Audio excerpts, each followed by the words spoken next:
¿Qué tal amigos? El día de hoy les traigo unas nuevas historias en las cuales se derivan en la colonia Roma, en México, en la Ciudad de México, y las cuales me han escrito mucho para que las lea, para que hable de ellas, y una de ellas es esta, la escalofriante leyenda de la Casa Negra en la colonia Roma.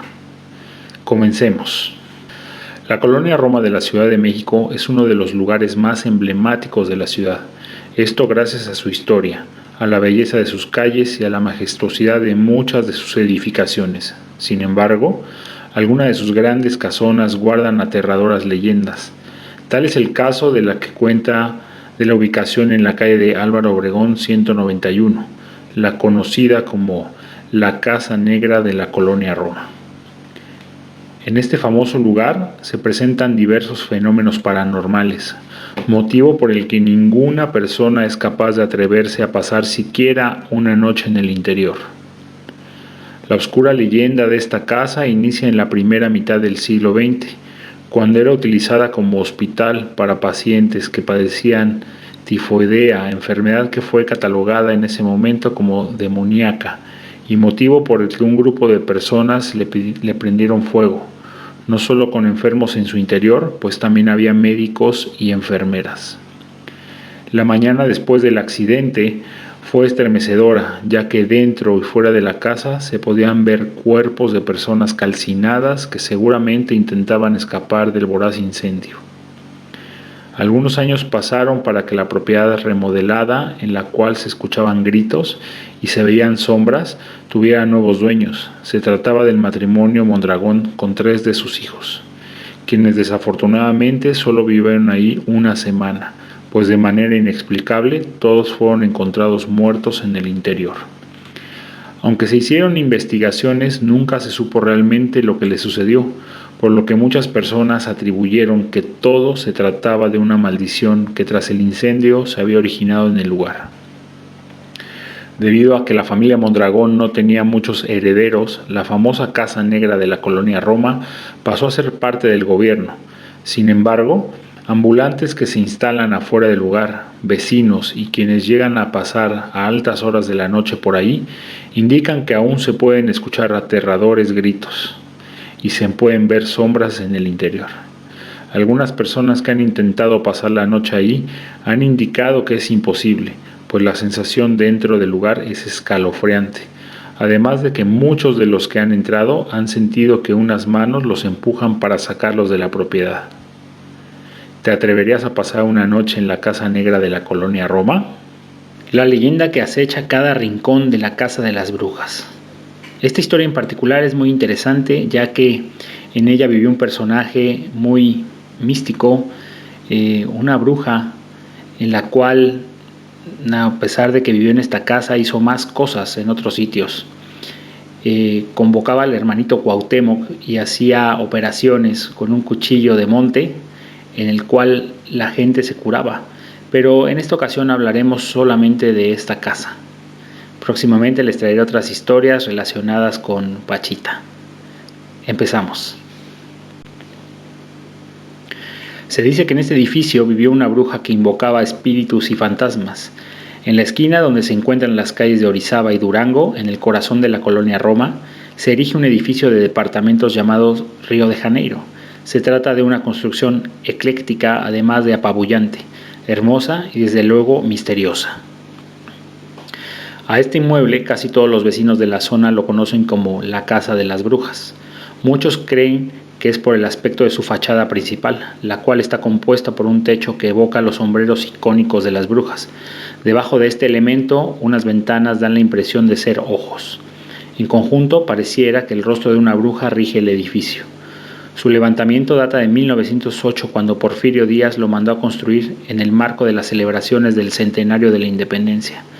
El estilo contrastaba con lo que en aquella época abundaba en la colonia Roma, y es que al ser diseñado por el arquitecto británico Regis Appian, la arquitectura asemejaba mucho más a la de las ciudades inglesas.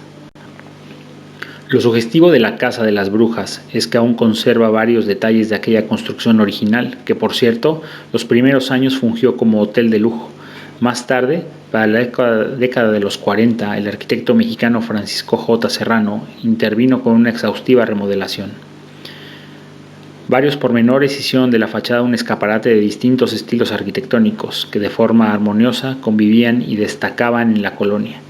Los interiores de las habitaciones fueron muy al estilo del Art Deco, y vale la pena aclarar que los cuartos aún mantienen ese ambiente de México porfirista. Para los años 70, el tabique rojo que caracteriza el edificio comenzó a sufrir algunos deterioros, y pese a que con el terremoto del 85 la construcción se mantuvo incolume, los inquilinos decidieron invertir para restaurarlo y volverlo uno de los edificios de departamentos más bellos, no solo de la colonia Roma, sino de toda la ciudad. Aunado a esto, todos los habitantes del lugar, como los vecinos de la zona, se encargaron de propagar historias para darle motivos terroríficos. El apodo del edificio, varios aseguran que a mitad del siglo XX, en una de las habitaciones vivía una bruja llamada Bárbara Guerrero. Popularmente era conocida como la Pachita. Su fama arribó después de las batallas de la Revolución, ya que se volvió como la chamana oficial de diversos personajes de la vida pública del país.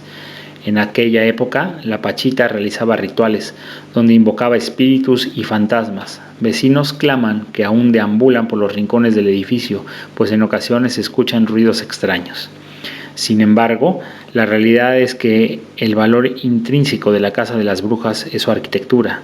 Se trata de un edificio que ha sobrevivido varios años y se ha caracterizado siempre por ser una yuxtaposición de estilos arquitectónicos, que casualmente también cuentan con historias tenebrosas en sus paredes. Pues amigos, ¿qué les ha parecido esta historia? Si han escuchado de esta chamana Pachita, por favor coméntenmelo, qué opinan. Si les interesa que les cuente alguna historia de ella, algún testimonio, porque su vida es muy interesante y tiene un misterio muy muy grande. Pues les traigo para continuar con estas historias la famosa historia de la planchada. La planchada es una leyenda mexicana en la que se narra la historia de una enfermera fantasmal que vaga por los pasillos del hospital y atiende a los enfermos que necesitan ayuda. Se cuenta que un día una chica llamada Eulalia entró a formar parte del personal de enfermería en el hospital. Era una chica de buena presencia, muy limpia, con una actitud amable y educada que demostró gran profesionalismo y diligencia, y se ganó rápidamente el aprecio de los médicos. Su vida era realmente tranquila. Todo su tiempo se dividía entre las labores en el hospital y las atenciones hacia su familia. Sin embargo, un día todo cambió. Llegó al hospital el doctor Joaquín y todas las enfermeras fueron a conocerlo, pero Eulalia se quedó atendiendo a un paciente y un día la convocaron para que lo ayudase con la extracción de una bala en la pierna de un paciente. Entonces, Eulalia quedó prendada del doctor Joaquín, al punto de que sus manos temblaban ligeramente cuando le pasaban los instrumentos. Pasados algunos meses ella consiguió su propósito y el doctor Joaquín aceptó ser su novio. Sin embargo, Joaquín no parecía amarla y se escuchaba que coqueteaba con otras chicas a espaldas de ella. Tras poco más de un año de noviazgo, Eulalia se sorprendió cuando cierto día Joaquín le propuso matrimonio, a lo cual ella accedió. Sin embargo, era necesario esperar para la boda, ya que antes Joaquín debía irse a un seminario de 15 días en otra ciudad. Antes de irse, él le pidió que le planchara un traje y luego se despidió entre abrazos y besos.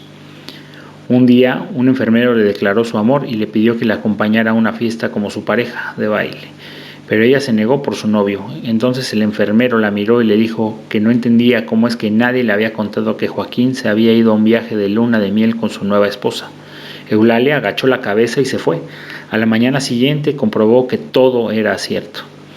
A raíz de esto, Eulalia jamás volvió a ser la misma, descuidando a los enfermos hasta el punto de que algunos murieron por sus negligencias. Pasaron los años y un día la enfermedad cayó sobre ella.